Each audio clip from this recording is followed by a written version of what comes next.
Honestly, North Carolina oysters are kind of slept on. They're a good option, and the more farms that come around North Carolina, the better they're gonna get.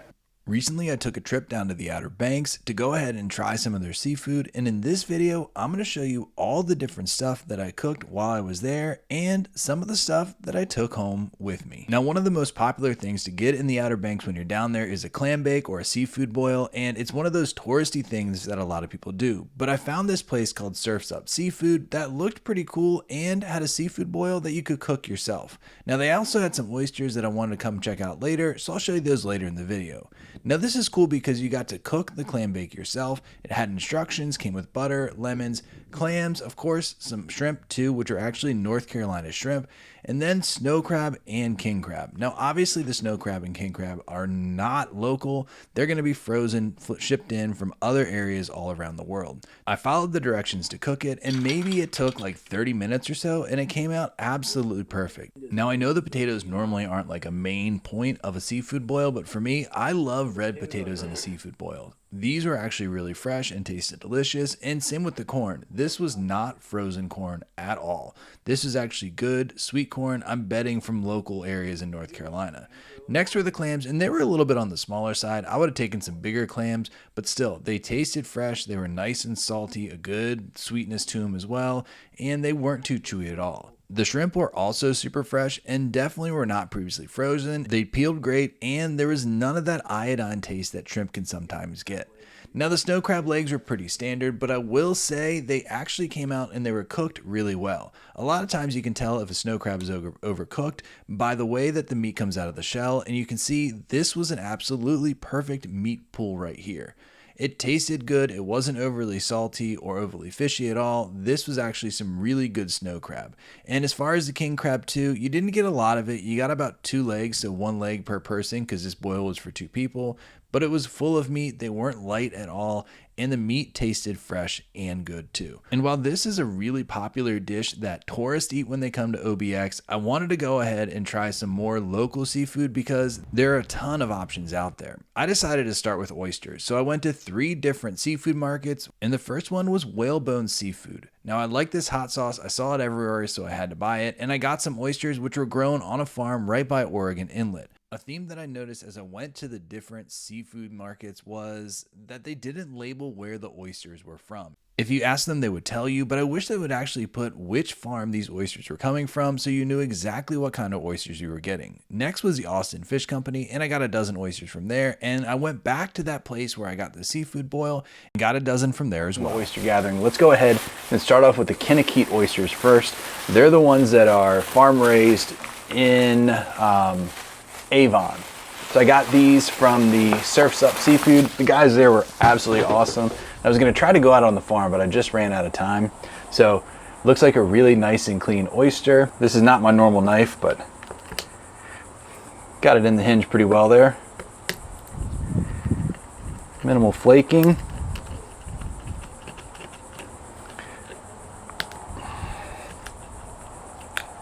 All right, got it open.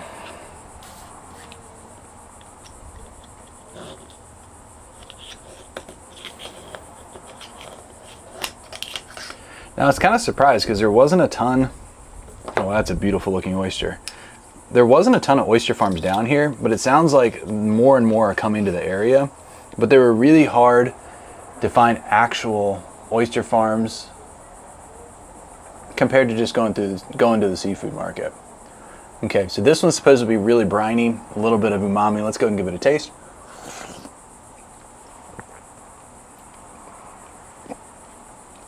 That's really good. So what it reminds me of is a really salty Chesapeake Bay oyster. There's a good amount of sweetness. There's a little bit of umami too. That's a good one. Yeah, it's already starting to flake just a little bit.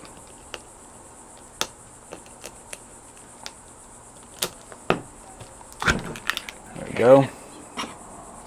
You can see a little bit of flaking, but nothing too bad.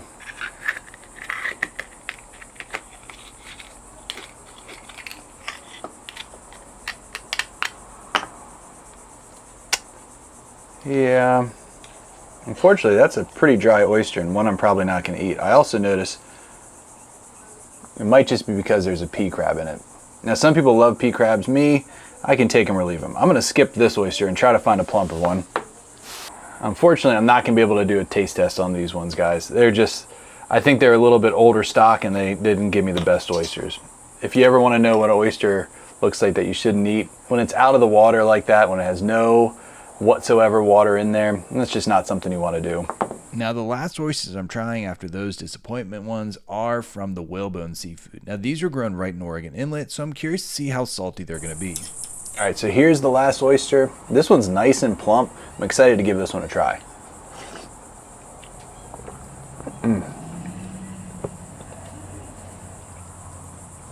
Tons of brine, not a lot of sweetness or umami, but still a really solid oyster.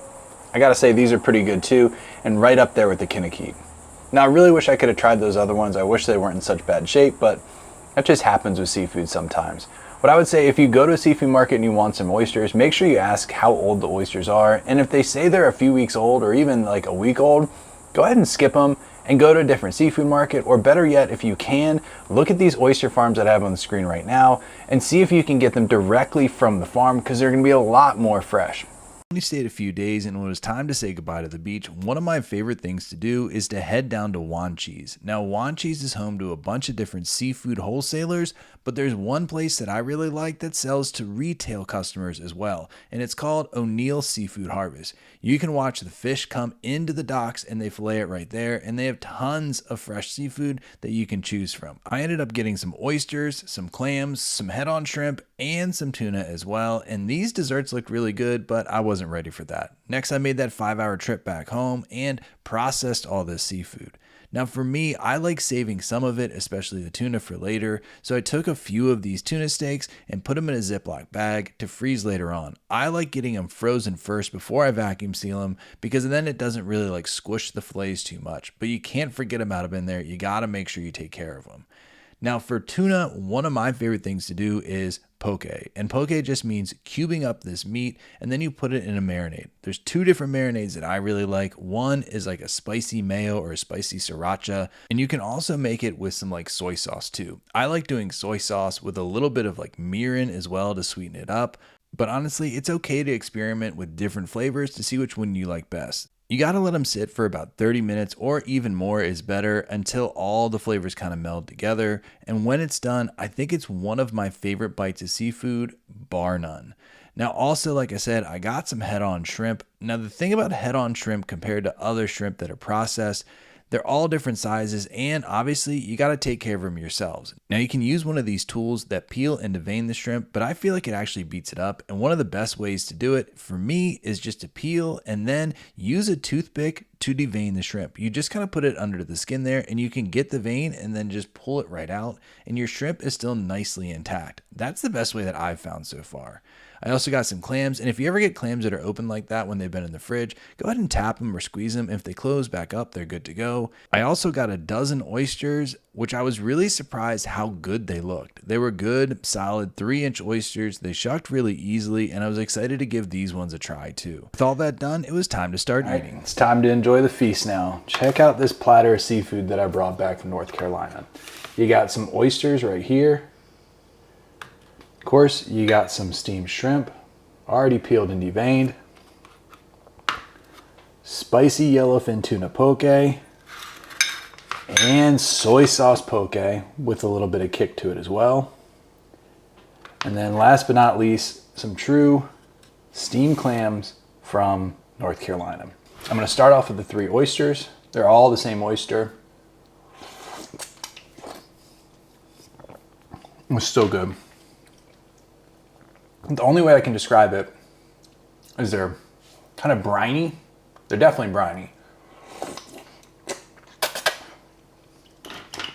But there's a good umami to them.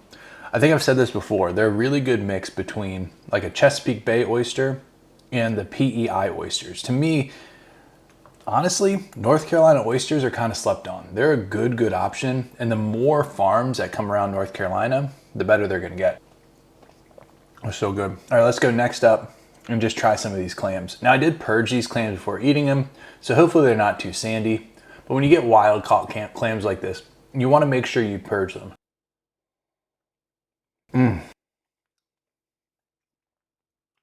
So good. Now, if you're not a fan of a like chewy texture, these kind of clams aren't the best because they are chewy. I love them though. Again, briny, sweet. If you like more of a softer texture, try out like soft shell clams or steamer clams or a New England thing. But for me, these right here are some of the best. Next up, we're hitting up these shrimp. Now I know most people steam them with the shell on and then pick out and then devein them. I just devein them like I showed you guys and shell off just because it was a lot easier. One of the crazy things about when you buy them head on, you're gonna get a variety of sizes. So this is a big shrimp and this one is a lot smaller. But let's go ahead and give it a taste. Tons of cocktail sauce.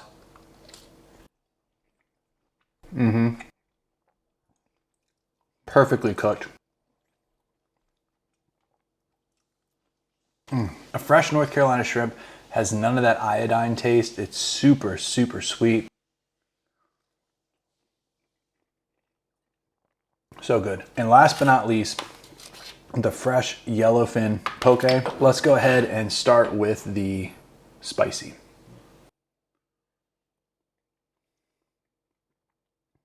That is so good.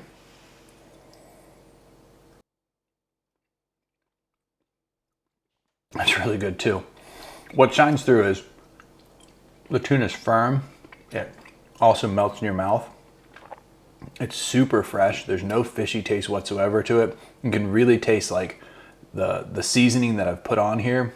As far as poke, this is probably some of the best tuna that I've used for poke ever. By far, this is my favorite out of all of them just because it's so fresh and so delicious. And that's it for all the North Carolina seafood that I tried. Let me know in the comments if I missed some seafood or if you have a state recommendation that I should be going to next.